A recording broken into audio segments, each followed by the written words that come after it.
Assalamualaikum warahmatullahi wabarakatuh. Oke, kita bertemu di materi selanjutnya. Yang ingin saya bahas di materi ini adalah sistem kontrol atau yang biasa kita sebut dengan KBC.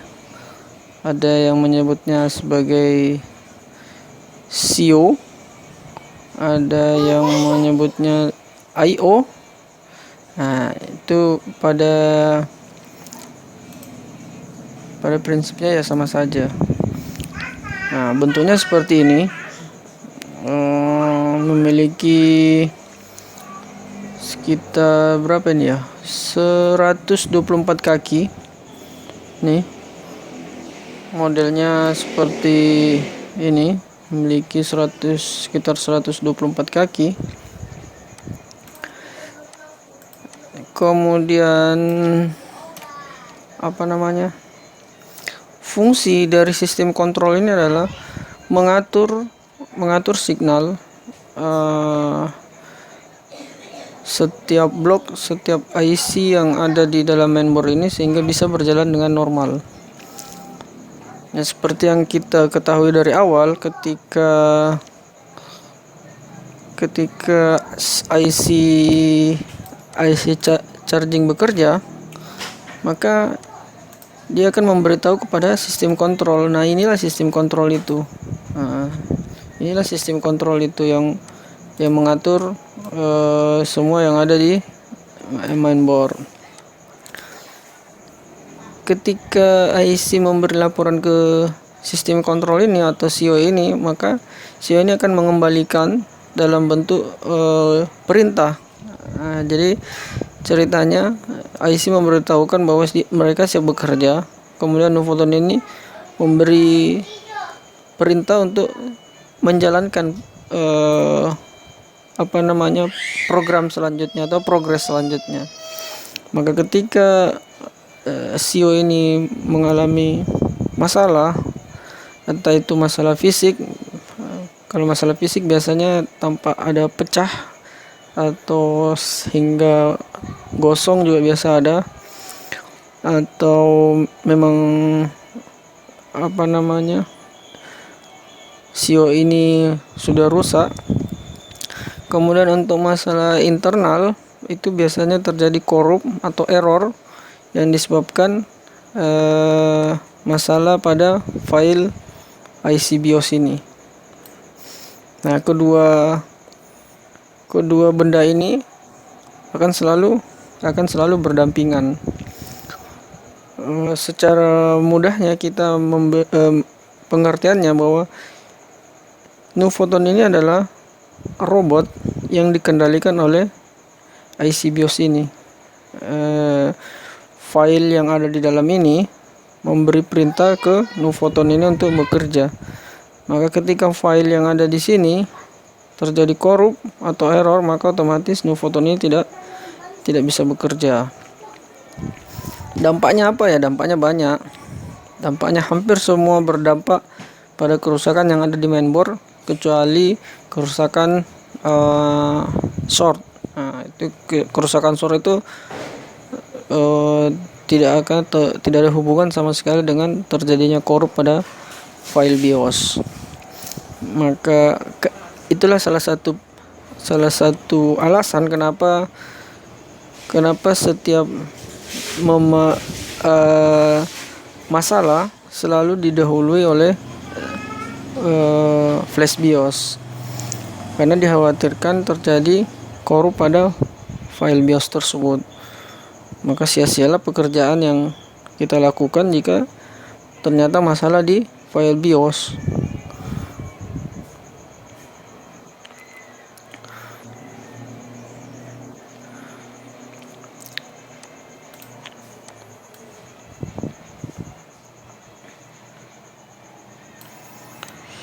Nah, ini seri Nuvotonnya. Nah, ini seri KBC-nya tertulis Nuvoton.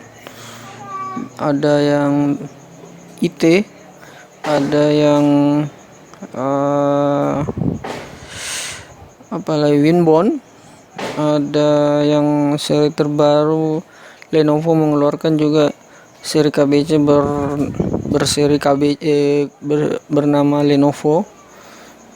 Kemudian ini serinya yang ada di bawah ini. Jadi untuk mainboard ini berjenis Nuvoton, bernama Nuvoton. Kemudian serinya adalah NPCE 791 LAODX.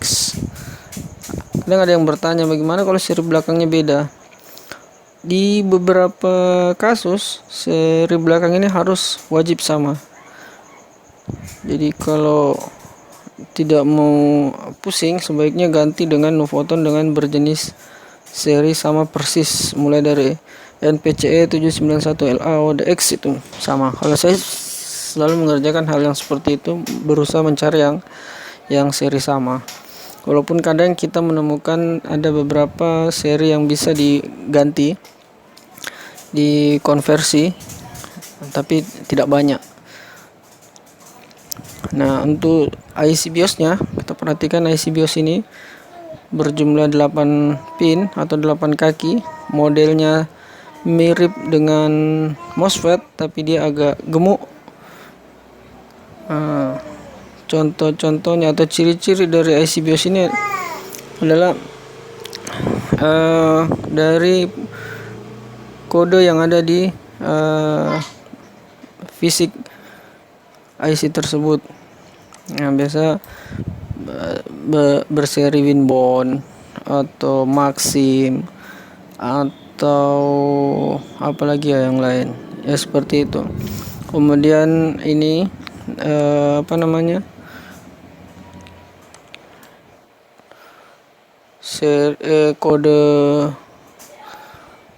kode IC BIOS-nya 25Ki 16 BVS. Nah, ini tidak untuk IC BIOS ini tidak mesti sama, bisa berbeda. Yang diutamakan besarannya sama. Nah, kalau misalnya IC BIOS ini memiliki kapasitas 2 MB, ya usahakan dicari dengan kapasitas yang sama 2 MB, walaupun beda merek atau bukan, maksudnya bukan Winbond misalnya yang ketemunya Maxim atau seri lain, tapi sama-sama memiliki kapasitas 2 mega, maka itu boleh diganti. Bagaimana cara menentukan kapasitas sebuah IC BIOS? Besaran penampungan datanya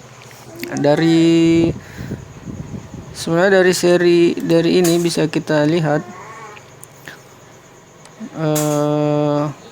seri belakang ini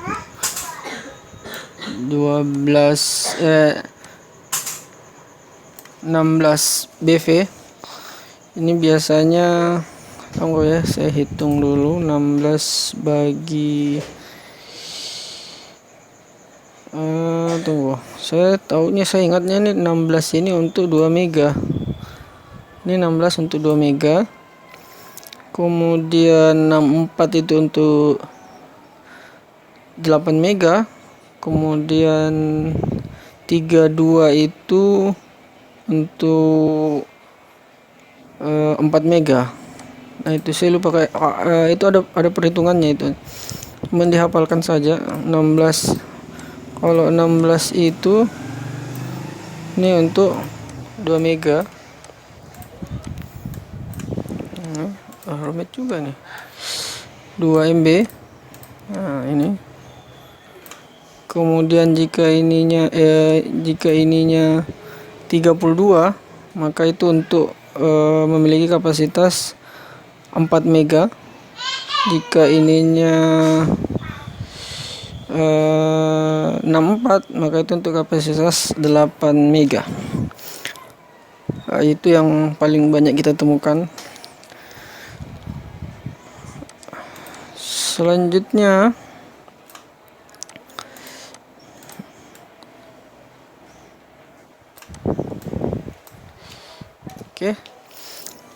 nah itu, jadi kedua komponen ini akan selalu saling berhubungan. Nah, di mainboard itu ada yang memiliki 2 IC BIOS, ada yang cuma 1. Yang memiliki 2 biasanya terbagi antara mainnya untuk IC main BIOS dan untuk IC EC. Maksudnya bagaimana? Maksudnya begini, di dalam IC BIOS yang misalnya kita temukan hanya satu IC BIOS-nya, maka di dalam IC itu sudah menampung dua file EC dan file main. Nah, jika menemukan dua IC, maka main dan EC-nya itu terpisah. Artinya EC itu hanya khusus untuk mengontrol KBC, kemudian mainnya itu mengontrol komponen-komponen lain, walaupun tetap terhubung ke KBC. Jadi seperti itu. Jadi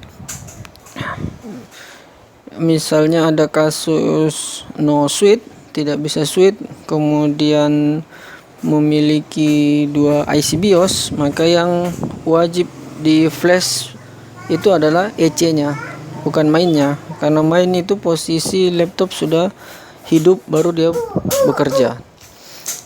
Dan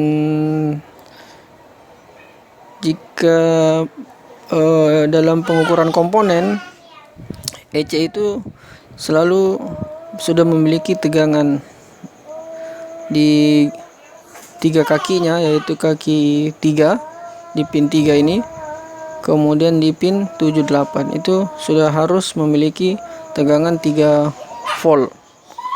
Jika dia satu komponen, dia satu IC, maka tegangannya itu sudah harus ada di kaki 3 dan kaki 7, kaki 8.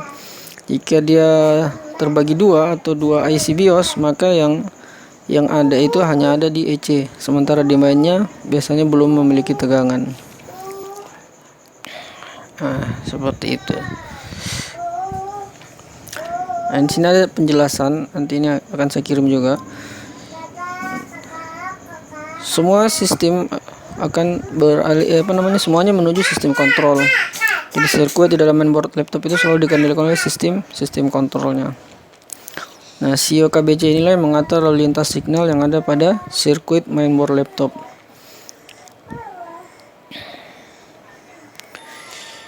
Nah, di dalam skema yang perlu diperhatikan pertama kali untuk KBC ini adalah sumber inputnya. Nah, kenapa? Karena pastikan dulu sumber inputnya ini sudah ada apa belum, karena jika sumber inputnya tidak ada, maka otomatis KBC ini tidak bekerja. Nah, ini perhatikan sumber inputnya ada di kaki 1, 2, 3, 4, 5, 6 kaki, berada di 6 kaki ini, 19, 46, 76, 88, 1115. Nah, sumbernya dari mana? Sumbernya dari ini, plus 3 VVCU. Plus 3 VVCU dari mana? Nah, kita akan bahas di materi berikutnya untuk IC DC-DC penghasil tegangan 5 VVCU dan 3 VVCU. Dari situlah jika 3 VVCU dan 5 VVCU sudah keluar, maka masuklah 3 VVCU itu memberikan input ke KBC ini. Nah, tegangan input ini sebelum masuk ke KBC dia melewati dulu yang namanya R504 dengan nilai hanya 2,2 ohm. Jadi hambatannya teramat sangat kecil nih. Tapi perhatikan ini ada yang ke atas juga ya, melewati L26 kemudian masuk ke 10 berapa nih? Masuk ke 102. Jadi ini semua ini adalah input, harus diukur satu-satu. Jadi wajib hadir tegangan always. Yang namanya tegangan always berarti harus hadir pertama kali. Nah, ini yang sering kita temukan masalah adalah ketika R504 ini memiliki bermasalah, biasanya agak hangus dan tidak akan kelihatan karena barangnya kecil, kemudian biasa hangusnya kecil juga berada di tengah-tengah dari resistor tersebut, sehingga ketika itu bermasalah tegangan 3 VCU ini tetap bisa masuk, tapi dengan kondisi tidak normal. Biasanya jika terdapat kasus seperti itu, kondisinya tidak bisa switch. Kenapa? Karena ada komponen yang bermasalah. Jadi meneliti sebelum melakukan pemeriksaan itu sangat penting.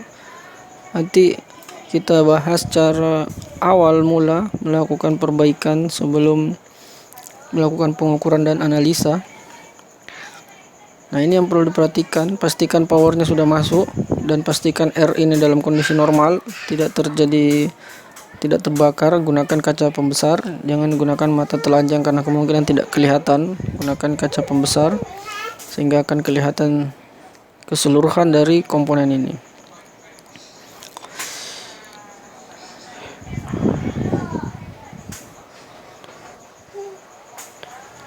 Oke, cukup untuk materi sistem kontrol ini. Yang perlu diingat bahwa semua blok yang ada di mainboard itu dikendalikan oleh kedua komponen ini yang saling bekerja sama. Oh ya, dan untuk beberapa tipe tertentu, terutama Lenovo, KBC ini juga membutuhkan flash. Jadi itu alat flashnya cukup mahal. Sekarang itu berkisar 2.500.000 untuk ngeflash KBC ini. Jadi memang dibutuhkan budget yang cukup lumayan kalau kita mau melengkapi semua tools kita. Jadi untuk pemula sebaiknya toolsnya yang sederhana saja, yang penting bisa bekerja dulu. Makin penghasilan makin bagus, tools bisa di-upgrade secara bertahap. Oke, sampai ketemu di sistem kerja IC DC-DC SMPS penghasil 3 VA dan 5 VA. Assalamualaikum warahmatullahi wabarakatuh.